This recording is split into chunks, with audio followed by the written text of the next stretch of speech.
This is the last piece of 2.6 day 1. We're going to talk about using limit notation to describe behavior. Now, you've been used to me saying end behavior in the past. It's going to include that, but it's also going to include some behavior in other ways. We're going to call this end behavior for one of them, but then there's also something called asymptote behavior, and that will be part of what we do in this particular example. Now, again, I've got a graph on this one. It doesn't have an equation with it. I suppose we could try to make up an equation, but we're just going to look at the graph to make guesses about these things here. First of all, I want you to make note of the vertical and horizontal asymptotes in this case. It appears for these that the vertical asymptote is x equals 2, and that the horizontal asymptote is y equals 3. That is what it looks like from the graph. Remember that with vertical and horizontal asymptotes, you want to make sure that you have them in equation form, because then it actually represents a line. Now what we're going to do is we're going to describe some behavior using limit notation. Now, one that you have seen before, at least that you've seen this year, is the first two. These are end behavior notation. So when you say x approaches negative infinity, that means that we're going to the left on this graph. When you say x approaches positive infinity, that means that we're going to the right. So we're going to be looking at what happens along our horizontal asymptote as we go out to the left forever. Now, sometimes we've been saying, positive infinity or negative infinity, but this one actually approaches a value. It approaches the value of the horizontal asymptote. And so as we're going out to the left forever, the limit is equal to 3. As we're going out to the right forever, it's coming from the other direction, but it's also going to be equal to 3. So that's our end behavior. We'll have a pair of limits that will describe end behavior. And that's those first two.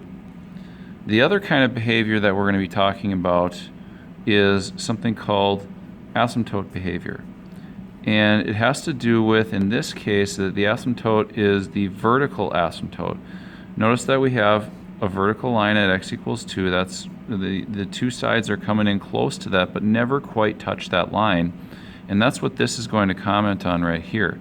You'll see that we have this kind of weird notation down here where it's the limit as x approaches 2 negative and the limit as x approaches 2 positive. Here's what those things mean. That little negative, we're trying to think about coming together on that vertical asymptote. We're coming from either side. So one of them is approaching from the right, one of them is approaching from the left, but they're getting closer and closer to that vertical asymptote. The little minus sign there, what that means is from the left. And in a similar way, the little plus sign on this second one means from the right. We're going to have this pair. Anytime we have a vertical asymptote, there's going to be a pair of limits for each and every vertical asymptote.